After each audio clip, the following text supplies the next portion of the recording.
terjadinya pelecehan seksual itu cenderung terjadi kepada orang yang dia memang dekat sama korban, misalnya sama perempuan itu. Nah, memang yang di penelitian itu yang paling tinggi ketika terjadi pemerkosaan itu adalah orang yang paling dekat. Dan ketika kita percaya dengan kita bahkan sendiri. Dan jadi usaha saya adalah menghindari. Sahabat podcast mahasiswa, siang ini saya kedatangan tamu dari Universitas Trunojoyo Madura. Namanya Yusmita Sarif. Dia merupakan tamu yang kita undang karena teman-teman mungkin tahu bahwa kemarin kita meluncurkan pamflet mengundang mahasiswa berbicara, dan ini adalah salah satu peserta yang sebelumnya saya mengundang.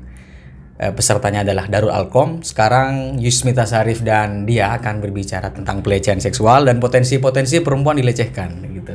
Dan kemarin ini baru hangat-hangatnya kemarin ada kasus pemerkosaan yang heboh di UTM, dan tentu ini mungkin juga akan jadi salah satu perbincangan di podcast mahasiswa, utamanya dan tujuannya gitu ya, agar perempuan-perempuan yang ada di luar sana itu bisa hati-hati ya. Ya, betul. Nah, itu mungkin menggelisahkan karena memang apa yang akan kita bahas adalah apa yang menggelisahkan. Jadi kan pertanyaan sederhananya adalah, saya biarkan Yusmita Sarif untuk berbicara. Jadi apa yang menggelisahkan dari kasus-kasus pelecehan seksual yang selama ini kamu ketahui dan terjadi di Indonesia atau di wilayah Madura begitu?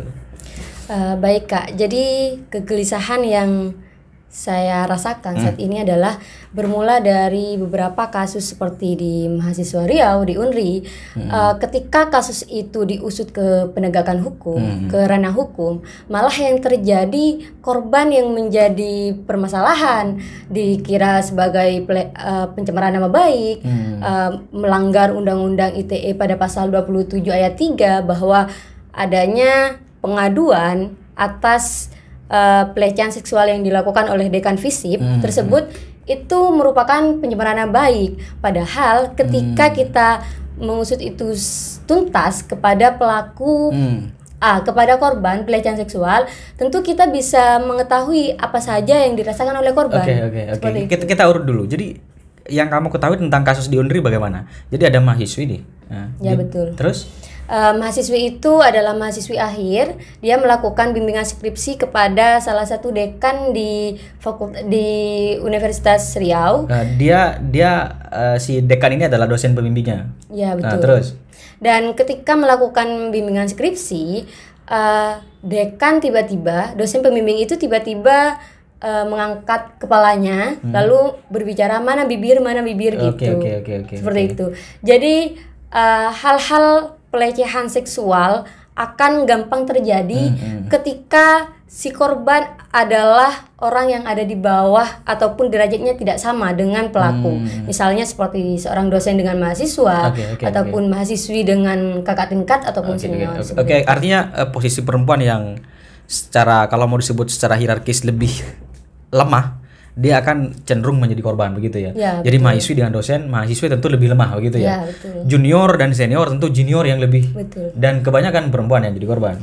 Dan waktu itu si mahasiswi ini melaporkan ke Polres di daerah sana di Riau, dan ketika diusut oleh penegakan hukum, ketika dekan ini dipanggil ke Polres, malah membalikkan faktanya bahwa si mahasiswi korban itu dia melakukan pencemaran nama baik. Dilaporkan balik berarti? Iya, seperti itu. Dan parahnya lagi Kak, dekan ini malah menuntut 10 miliar terhadap korban yang melaporkan atas kasus pelecehan seksual karena sudah melakukan pencemaran nama baik. Jadi kalau andai kata kamu kan seorang perempuan, andai kata semoga tidak terjadi, andai kata kamu di posisi itu tentu tidak memiliki kekuatan ya? Tentu, karena permasalahannya adalah ini kita menaruhkan skripsi kita sebagai tugas akhir, di mana itu adalah proses kita untuk lulus dari universitas itu sendiri. Dan ketika kita memberontak dan lain sebagainya, itu kan ancamannya adalah nilai kita sendiri. Dan tentunya saya juga mempelajari dan menganalisis beberapa penyebab seksual itu sendiri. Memang ada 11 kategori, dan itu betul bahwa perempuan ternyata ketika menghadapi keadaan darurat, keadaan yang tidak dia terjebak dalam suatu keadaan, misalnya dia dipaksa untuk dilecehkan dan lain sebagainya, dicium ataupun dipegang, si perempuan cenderung untuk dia tidak bisa melakukan apa-apa, melawan kepada pelaku, karena memang posisinya dia adalah orang yang lebih rendah dari pelaku itu sendiri. Itu yang sangat disayangkan sih kepada setiap perempuan. Dan faktor utama itu adalah perempuan selalu menjadi korban saat dia di posisi yang lemah gitu ya. Ya, betul. Dan itu mungkin tidak terjadi kepada ketua-ketua organisasi yang dia perempuan. Juga terjadi. Bisa terjadi. Bisa jadi. Dilakukan rektor misalnya. Bisa jadi. Artinya dilakukan oleh seseorang yang statusnya lebih tinggi. Bisa jadi. Karena memang beberapa kasus yang pernah saya dengar, memang ada, misalnya seperti saya kan sekarang sedang aktif di salah satu organisasi yang tidak bisa disebutkan. Ya, dan itu adalah, misalnya itu adalah organisasi yang khusus keperempuanan, dan ketua dalam organisasi itu bisa jadi korban. Jadi kita tidak bisa memandang kita sebagai apa di organisasi, kita sebagai apa di lingkungan masyarakat. Kalau memang kita merasa tidak bisa melawan kepada pelaku, ya bisa terjadi hal itu. Gitu. Dan mungkin stigma yang tetap mengalir di pikiran masyarakat adalah perempuan itu lemah. Ya, betul. Jadi sosok yang lemah itu memang kerap jadi korban. Jadi tidak ada orang yang kuat menjadi korban. Makanya saya tidak tahu apakah ada laki-laki yang dilecehkan oleh seorang perempuan. Saya tidak tahu. Ada. Saya tidak tahu itu. Cuman yang sering muncul ke permukaan adalah perempuan yang dilecehkan. Kalau laki-laki yang dilecehkan saya belum pernah mendengar. Tapi ada. Ada. Karena ketika saya lihat di survei penelitian yang dilakukan BBC pada tahun 2016, itu sekitar 28% itu laki-laki jadi korban dan 46% itu adalah perempuan. Dan itu terjadi mungkin pelecehannya kalau laki-laki ya Kak, mungkin dari laki-laki sama laki-lakinya, atau ada beberapa permasalahan rumah tangga yang terjadi lebih kuat si perempuan, ada seperti itu juga. Tapi itu minoritas daripada perempuan itu sendiri. Kalau perempuan cenderung menjadi korban utama terhadap kekerasan dan pelecehan seksual. Nah ini kita selingi sedikit. Jadi kamu di UTM sudah semester berapa dan jurusan apa? Di semester 5 jurusan hukum. Jurusan hukum di UTM sudah semester 5. Dan kamu sendiri tidak pernah mengalami itu? Kalau pelecehan pelecehan seksual itu kan ada tingkatannya Kak. Ada verbal, ada non verbal, dan ada fisik. Kalau verbal itu berupa itu. Misal ya, ada seorang laki-laki yang bilang masalah tubuhnya atau apa di sweet gitu. Kalau non verbal itu lebih ke pandangan yang penuh seksualitas. Nah, ya itu. Kalau fisik itu baru perlakuan seperti mencium, dipeluk, bahkan keperkosaan seperti itu. Dan semoga tidak mengalami itu ya. Ya, semoga. Nah, ini kan berarti kamu tidak mengalami, tentu banyak hal yang kamu lakukan. Jadi untuk terhindar dari pelecehan seksual itu apa yang kamu lakukan di kampus? Saya sih menyarankan kepada teman-teman dan saya pribadi bahwa terjadinya pelecehan seksual itu cenderung terjadi kepada orang yang dia memang dekat sama korban, misalnya sama perempuan itu. Nah, memang yang di penelitian itu yang paling tinggi ketika terjadi pemerkosaan itu adalah orang yang paling dekat. Dan ketika kita tidak harus 100% percaya dengan teman-teman kita, dengan senior kita, bahkan dosen itu sendiri. Dan jadi usaha saya dengan teman-teman adalah menghindari momen berduaan saja dengan senior maupun dosen. Sekalipun itu bimbingan skripsi, mungkin kita harus mengajak teman kita yang memang satu bimbingan sama dosen itu sendiri untuk menghindari adanya pelecehan seksual.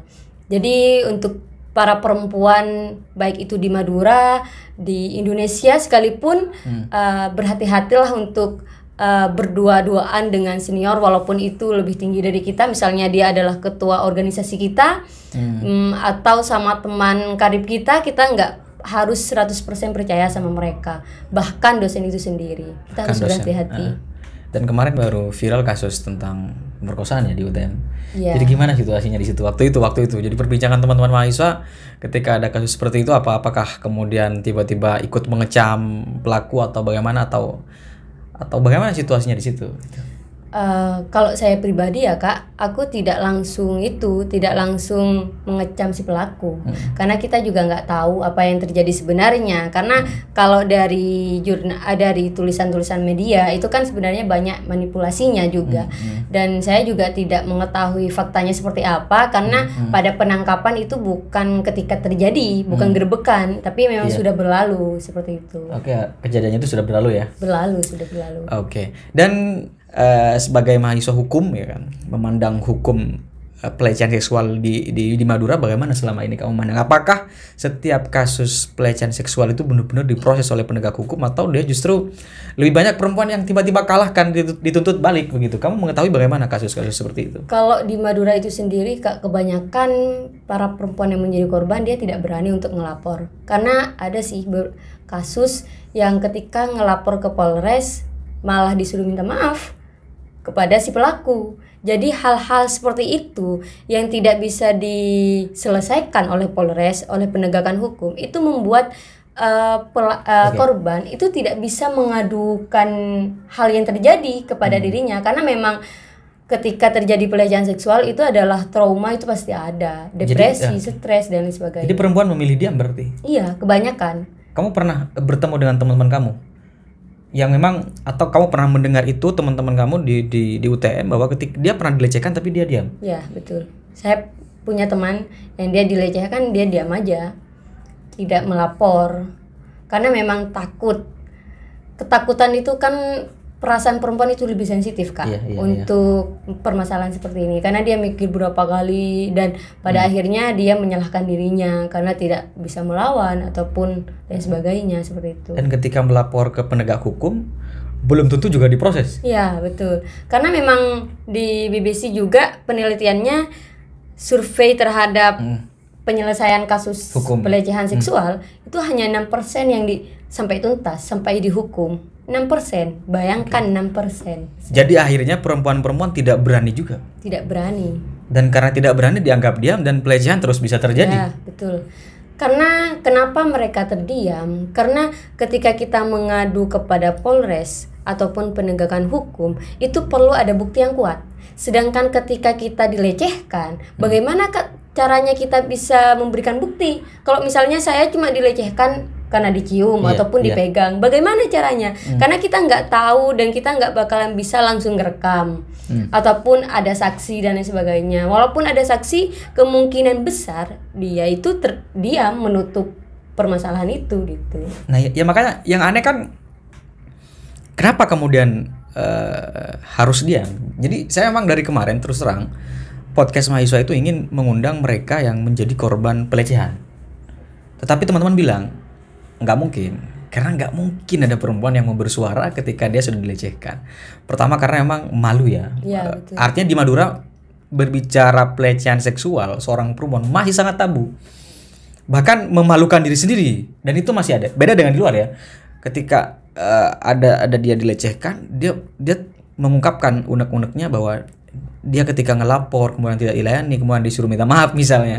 Dan ini belum ada di Madura, makanya sampai hari ini saya belum menemukan. Dan walaupun kasus di luar banyak, saya dengar cerita-cerita di luar itu banyak sekali ya. Dan saya yakin mereka memilih diam karena dia merasa tidak kuasa, karena mungkin kasus-kasus sebelumnya seperti kata-kata kamu tadi di BBC itu dari sekian ratus kasus hanya 6% yang diproses oleh penegak hukum. Jadi artinya mungkin kalau saya simpulkan perempuan-perempuan akhirnya tidak percaya juga ke penegak hukum. Iya betul, karena memang penegakan hukum di Indonesia kan sudah khusus pelecehan seksual ini ya. Oke. Dan mungkin ya bagaimana juga kata kamu tadi masuk akal, gimana ceritanya ketika kita jadi perempuan jadi korban pelecehan, dia tiba-tiba mau merekam, kan nggak mungkin juga gitu kan. Jadi artinya perempuan yang ketika dia dilecehkan, dia merasa bahwa dia tidak akan dilecehkan, artinya dia berprasangka baik kepada siapapun kan begitu. Namun akhirnya karena tidak siap rekam menjadi korban pelecehan dan akhirnya tidak dapat bukti untuk dilaporkan ke pihak kepolisian. Jadi artinya yang paling mungkin terjadi adalah trauma gitu ya. Iya betul. Dan yang paling saya sakit hati Kak, ketika kita diskusi dengan para laki-laki, dia malah bilang gini, Ya pantaslah terjadi pelecehan seksual, kan yang mengundang hasrat ataupun nafsu itu kan dari perempuan. Ya. Misalnya dia pakai pakaian ketat dan lain sebagainya. Loh, perlu diketahui anak-anak yang belum diketahui bentuk tubuhnya dia bahkan menjadi pelecehan seksual, korban, jadi salah satu korban. Nah, itu kita tidak bisa melihat dari pakaian di perempuan itu sendiri, karena memang dari beberapa penelitian bahkan yang paling banyak sampai 17% itu adalah perempuan yang menggunakan rok, menggunakan baju longgar, pakai hijab. Dan bagi perempuan-perempuan yang dia pakai baju mini dan lain sebagainya yang kurang bahan itu malah sedikit. Jadi bukan permasalahan baju, bukan permasalahan bentuk tubuh kita yang bisa mengundang hasrat itu, tidak. Tapi memang dari pelaku itu sendiri. Karena memang pelaku bisa melakukan pelecehan seksual ketika dia mempunyai fantasi seksual lebih tinggi, hormonnya tinggi untuk melakukan itu, atau bahkan dia merasa kekurangan kasih sayang dari keluarganya, bisa terjadi pelecehan seksual seperti itu, Kak. Kalau saya menyimpulkan mungkin juga kurang berintelektual gitu. Ya, betul. Saya yakin karena tidak ada kaum cendekiawan itu yang benar-benar cendekiawan gitu. Yang saya tahu melakukan pelecehan seksual, saya tidak tahu, saya cari tahu. Cuman yang saya tahu bahwa orang-orang yang benar-benar dia seorang cendekiawan sulit melakukan pelecehan seksual terhadap kalau dosen ya terhadap mahasiswinya gitu kan. Dan sampai detik ini gitu kan, kasus-kasus pelecehan seksual terus terjadi dari tahun ke tahun. Saya pikir 2 tahun terakhir sudah nggak ada, tiba-tiba ada kasus lagi gitu kan. Melaporkan ke polisi ditolak berkali-kali kemarin ya.